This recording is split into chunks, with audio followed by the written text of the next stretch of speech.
Hey everyone, it's Sean from How to RPG.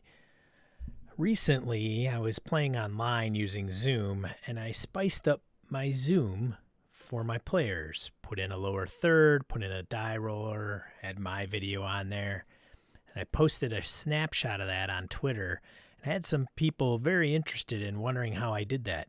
So I'm going to show you today how to use OBS and Zoom. And frankly, you could probably port it to Discord and Teams as well to kind of spice up your own virtual online presence when you do tabletop role-playing games. Next on How to RPG. We're using Zoom, and I wanted to show you that this is indeed Zoom. This is not a virtual tabletop, not using anything else, but then I have some other features located in my particular square, so to speak. And just to point those out, because you'll need some of these in order to make something similar. Or maybe you don't and you can tweak it. No problem. Essentially what I have is a lower third, which is a graphic that I did in GIMP. It's a free software. I'll put a link down below. As a matter of fact, I'll put all the links down below so you can reference some of the tools that I used to make this happen.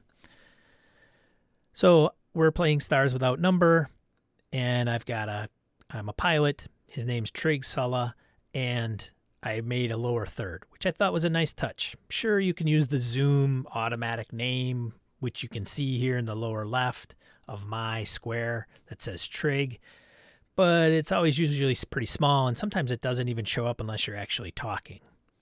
So I decided to put in a lower third. I put in the Stars Without Number logo, the name, a star field background, and then to the far right you can see a thumbnail image of my character portrait.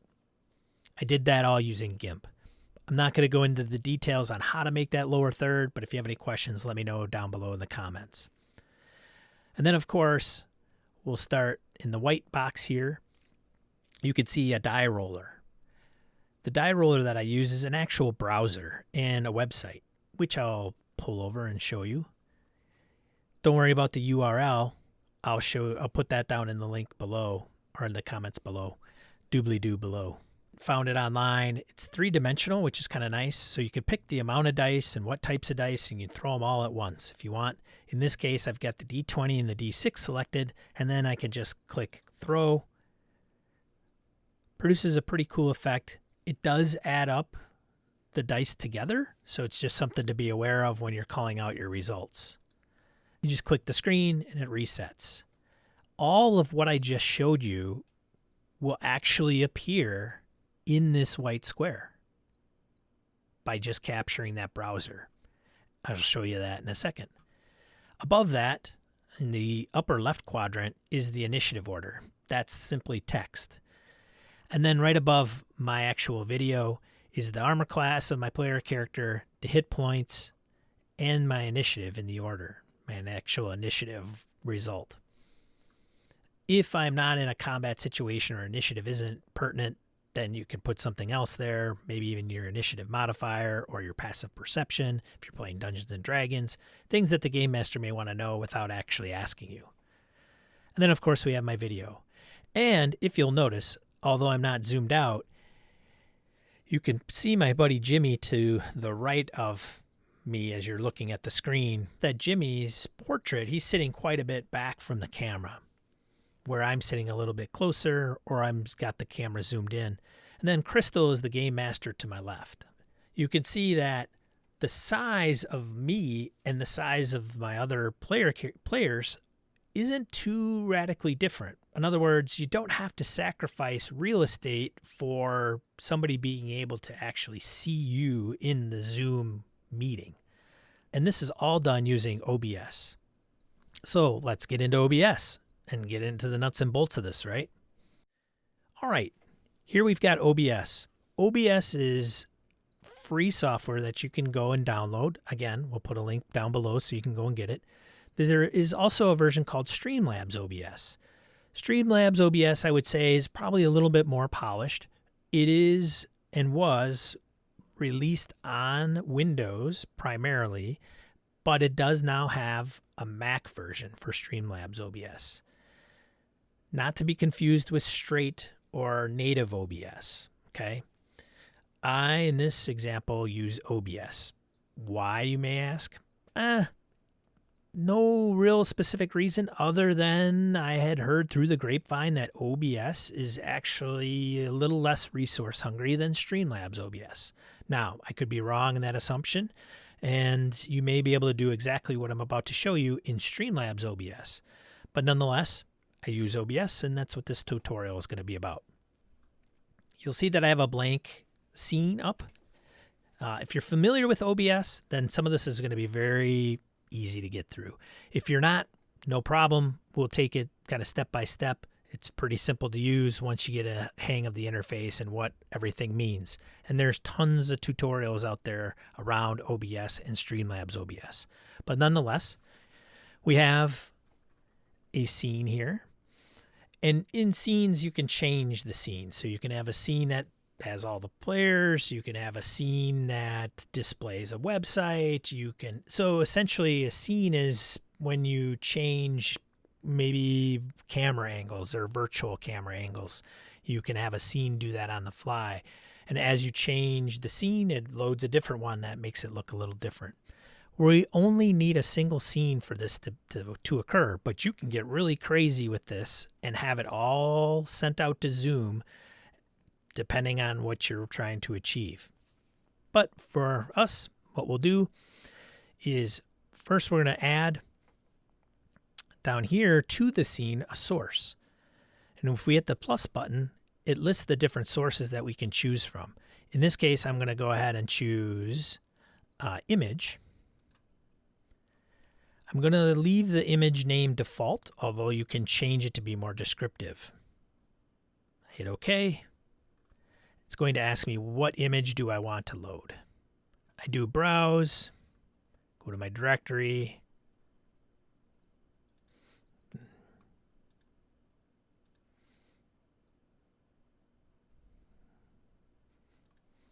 and here I have the image called lower third dash zoom. Loads it up in the preview window. I hit OK. When I did this lower third, it's essentially a 1920 by 1080 image with the top being transparent and then this lower third going across the bottom. The image is made up of essentially four elements actually. There's the stars without number logo. There's the background, star galaxy drop background. There's the character portrait in the lower right, and then of course there's the text, which again I've done all in GIMP. Exported that as a PNG file, which allows me to preserve the transparency. So there's the lower third. Then what I do is I'll put in again another source, and this time we're going to go to window capture. Not to be mistaken for browser capture. Yes, you can capture a browser page as a browser source, but in this instance, I'm using I want to capture the window of the die roller. So as I go, it's going to ask me what window source that I want to add. And in this case, I have to look through and see that I'm using the Brave browser. You may be using Firefox or Chrome or whatever application. And in this case, it will also list the different tabs if you have multiple tabs open. And in this case, I have the teal 3D die roller under the Brave browser. So I'm going to add that. You'll see it previews. And then I'm going to hit OK. Before we go any further, it's important to put the browser that this is coming from in a good spot on your computer that you can access. It can be behind different windows, but you still have to be able to access it without moving the window itself or moving the browser. And the reason is, and I'll show you, is if I do grab Brave, which you cannot see, but if it's on my other monitor and I move it, it moves. Or if I resize it, it is resized through OBS. So I try to keep it full screen and not move it or resize it. Or if you do move it or resize it, put it in a place where it's going to be stationary. Now that we have this in place, we're going to do some cropping. In OBS and Streamlabs OBS, in order to crop is very simple. What you'll do, at least on the Mac, is hit the Alt key or the Option key, and then click on one of these anchor points and drag. And by doing so, you can see it crops the window. If you do not do that, then what happens is it will resize. We're not looking to resize, we're looking to crop. I believe on the Windows keyboard, it is probably either Command or Alt. Control or Alt, I'm sorry. So just what I would do if you're on Windows is just hit one of those keys, grab the anchor point, and see what happens. If it starts to resize, then you have the wrong key, bop over to the other one. Sorry, Windows users. All right, so we're going to crop this. Now, we don't want to crop it too far because what this happens to do is when you roll the dice, it rolls the dice throughout the entire surface. But we want to get rid of maybe a couple things, maybe make it a little smaller. We don't need the full screen.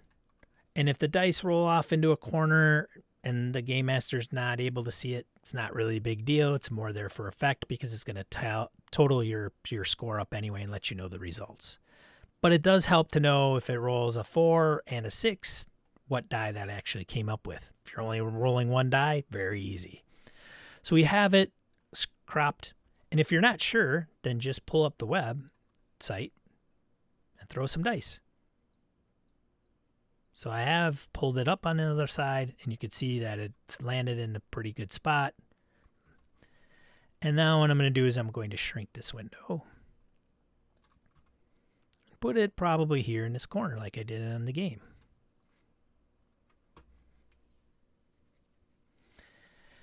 All right, so we have our die roller in our lower third. Next thing I'm going to do is just add a text field. So again, to the sources, the plus sign, go through, find text or free type, hit enter. It'll ask me if I want to name that. You can call it initiative, you can call it, stats, whatever, abilities, whatever you want to. Or you can just leave it default. Hit OK. Now it brings you up with this window, which is the properties window. Here it'll ask you for the font, so you can actually change the font if you'd like. In most word processing programs or editors, you might see some of these properties come up. You can change the font style, the size, the font type, strike out, underline. So you can even underline in a word. Here is one thing I would recommend. Do not change the size of your font. If it's at 256, keep it nice and large. The reason is if it's large and you shrink it on OBS, you don't lose a lot of the quality. Same way, if you shrink it and want to get it bigger, again, you don't lose the quality or the resolution because it's built for 256 points. That's good. If you were to take this down to like 12 or 48, it's a good size, but what if you want to make it dynamically bigger or smaller? Then you're messing with the quality of the font. So bigger is always better in this instance. And you can always resize the text box, which will then ultimately resize the font that is displayed. So in this case, I'm just going to keep Helvetica, regular 256. Text, I will say initiative. Now there's some other things. If you scroll down, because that's one thing I forgot to do at one point and didn't realize that the screen, you can actually scroll down. You can change the color. In order to change the color, hit select color. Say we want red, click red. You can also put an HTML hex number here if you want a custom color and hit OK. You can also use the spectrum. Hit OK. Because there's two colors listed, it'll take the first color from the top and then gradient into the second color if you want a gradient. So in this case, we have red for the color 1 and white for color 2, giving you the gradient, which is in the preview. Not too bad, right? I actually did this in the other, for mine, I actually did gray to white. It just gives it a little bit of a lift, a little bit of a difference. But you also have to keep in mind your background. So if you're going from, say, black to white, but you have a black background, that's going to be a problem. Or it could create a cool effect. It's up to you. In this case, we'll keep the gradient as it is. If we wanted it all one solid color, we would click the white, make sure to select the same color and hit OK, and then makes it red, solid red. We'll go with it. Hit OK. Now we have initiative. Now it's big. Whoa, it's huge, Sean. Yes, it is. And we'll want to shrink that. So we can just shrink the box. And you'll notice that even though I'm shrinking it, the quality of the text seems to remain intact. Same with making it larger. If this was a 12 font that we selected, you get all kinds of nasty blurs. The quality dissipates quite a bit. Now you're probably asking yourself, yeah, but it just says initiative. You're right. So maybe we say we keep this relatively decent size. Initiative, we place it right here. We can drag and drop. We'll put it right here. Hey, we're going, everything's fine. Combat starts, roll for initiative. Now what we can do is come over to OBS. Down here in the sources, double click. And now we can, in the text, hit return. And we could hit player 1. Put in their name, hard return, player 2, enemy 1, player 4, enemy 2, and player 3. Simple. We hit OK. Now you're probably, before I do that, you're probably asking, well, can I have the initiative be one font color and underlined, and then the players to be a different font color and size? You can, but then what you would want to do is create 2 different text boxes, because what this text property does is everything in this box is the color that you choose and the font that you choose. For ease of use, I did it this way. Hit OK, and now you can see the initiative list right there. And now I can shrink it to fit appropriately. So yes, if you did want to have initiative as its own kind of header, then I would suggest adding another text source, typing in the word initiative, getting the font size, the font type that you want, along with the color, whether you want it underlined or not. Put it in as its own separate property and put that in place. And then what you do is you can lock these in place. So right now you can see I can drag this around. But if I just want this to stay in that spot, then down below where I have the sources listed, it says text free type 2. There's a little eyeball that allows it to be viewable or not viewable. And then to the right of that is a little padlock. And if you hit the padlock and lock it, if I click on it, I can't do anything. So it's locked in place. The nice thing about locking things down, like say, for example, my image I want to lock down, and probably the browser at this point, is that now I can't move any of these if I click on OBS. And when you have multiple objects on your OBS screen, it's very easy if things overlap or get resized or one is above the other, like I mentioned, overlapping. It's easy to mistakenly grab the wrong component or source and move it inadvertently. So playing with these locks really helps keeping things in place. Now, we have initiative there. Initiative occurs, combat's done. We want to keep that up, that's fine. But if we want to change it, because we have a different initiative order, then what you do is just double click down below on the source. It'll bring back the properties box, and then you can retype these in. And then hit OK. It's still locked in place. The only difference is if you add more to this, if you add more players, then you can see that the list grows and I can't resize it. So again, what you want to do is unlock it, Then it'll allow you to select it, and then you can resize it. That's how I put my initiative order in there. The other thing is that I put in above, which I'm not going into right now, but the source for the Zoom meeting is right here. But above that, in the picture, as you'll notice, I put in my armor class, hit points, and initiative. Now, it's the same as the other text box. Add a source, text. We don't want to add an existing because that's the other box. So we're going to create a new one. You can rename it if you'd like. We're just going to keep the default and hit OK.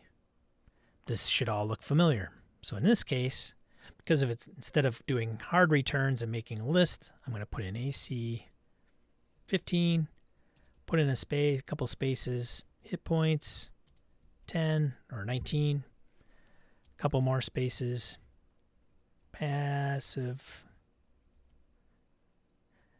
and maybe put that down as a 12. Again, I leave the font, I leave the size, but this time I'm going to go ahead and give it a gradient. So color, I'm going to hit select color. I'm going to click gray. If the color is not there, then what you can do is you can simply click on a basic color like black. It'll come up with this sliding scale here, this spectrum on the far right here of black to white. You can kind of move this up and down, get yourself maybe a lighter gray. That looks good. I'm going to select that, add it to custom colors, hit OK. And now it gives it kind of a steel gray to white gradient. I'm going to keep the second color white and then hit OK. Obviously, it's way too big. We're going to resize it.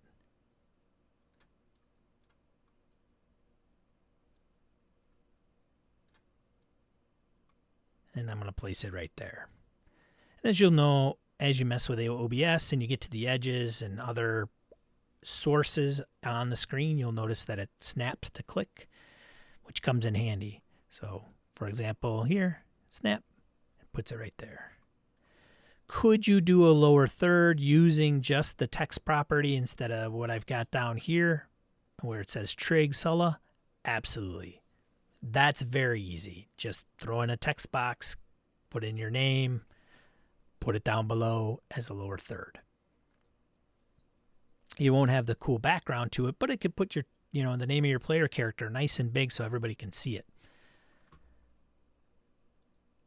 And then, of course, last but not least, what I have to do is I will go ahead and fire up Zoom. Now what I'm going to do is I have Zoom running. And I just wanted to show that it's running and it has me on Zoom. You'll notice my video source in Zoom is set to Logitech Webcam C930. That's my webcam right here that I'm speaking to you on. But that's not the webcam that we're going to use. But for all intents and purposes, what I'm going to do is I'm going to move this Zoom off and bring in a video source. The video source that we want to bring into OBS is not Zoom. We want to bring in our actual webcam as a video source into OBS.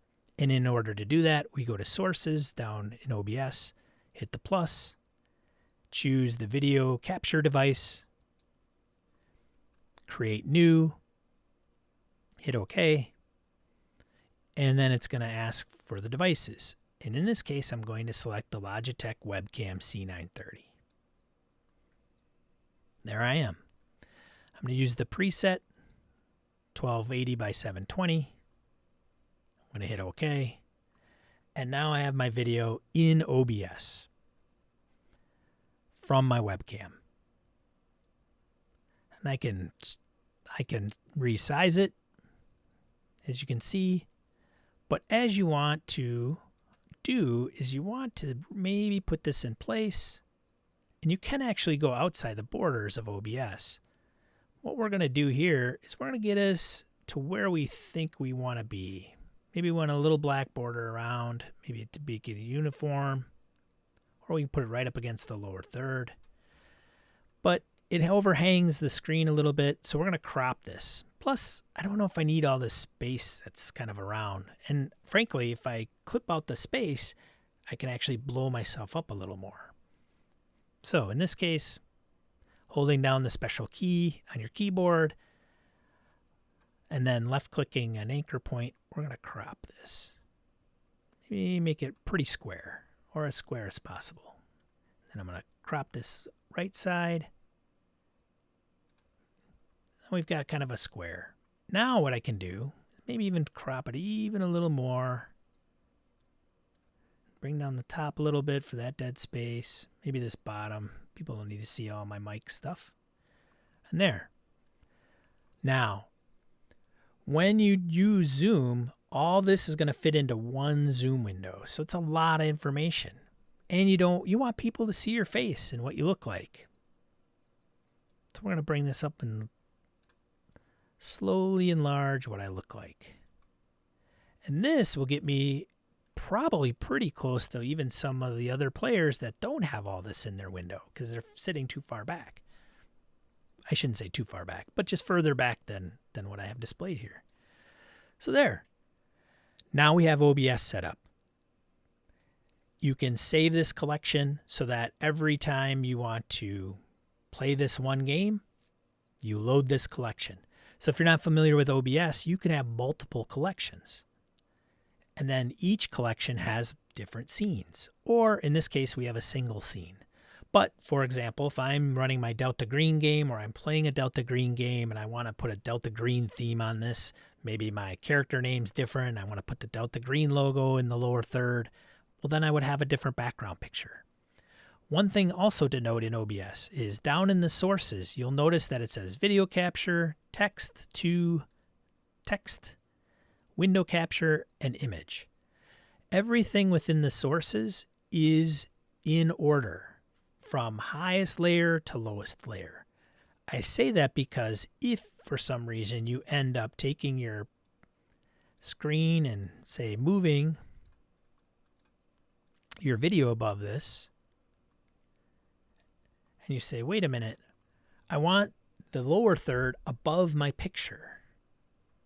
Then what you'll want to do down here is take your video source, click, hold, and drag below the image so that the image is above your video source. And you'll notice how I ended up going backwards or lower on the pile, if you will.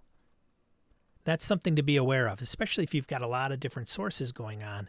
It'll also allow you to move things so that you can give the illusion that one is over the other, obviously. Now we have OBS set up. How do we get this into Zoom? Well, that's great, because what you need to do is make sure that you install on the scenes the tool called Start Virtual Camera. And in order to get that, you need to get a plugin for OBS for Virtual Camera. For the Windows users out there, congratulations. It's been around for a little while. This just got implemented into the Mac client of OBS. So where do you get that? Here it is, OBS Virtual Cam. Over here on the right, it says go to download. It'll explain a little bit here in details on how to use it. We'll just go to the download. If you click download from this page, it will download the Windows version. You can see in my window, it's the exe file. Mac doesn't use exe, but if you're on Windows, great. Download this to a directory, run the installer. You go here, it'll take you to a GitHub of the developer that's brought up the Mac version of the OBS Virtual Cam. If you scroll down, it tells you a little bit about it, known issues, and installing. It says download and install the latest version of OBS, which we already have. Download the latest package installer on the releases page. We click there to go to the releases page, and here you can see the PKG file. For Mac users, you'll download that. put it in your downloads folder, hit save, which I've already done, and then you'll run that installer. You're done with the installer, go to OBS again. If you've had OBS open, you may need to shut down and restart OBS. If it still doesn't appear, then what I would recommend is restarting your computer and then relaunching OBS. Once you do that, you go to Tools, and then you'll see Start Virtual Camera. If you don't see that, then something went amok.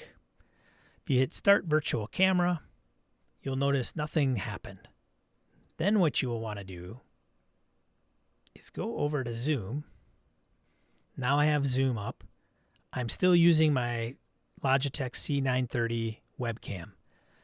But when you launch Zoom and you go down to the video source where it says Stop Video and you click the button, you'll see now that the OBS virtual camera should appear as a source. This is what you want to grab as far as capturing. So you're basically using OBS as your virtual camera, and everything's being piped into that. So now if you click this, you get that.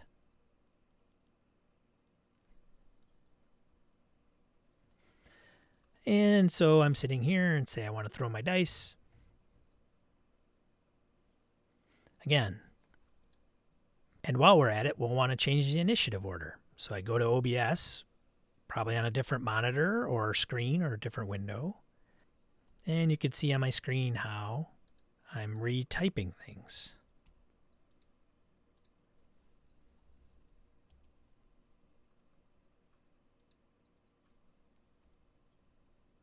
What would really be cool is one idea I have is if you're playing a science fiction type game, you can actually create these almost like virtual dashboards. So maybe it's like looking like a control panel of some kind.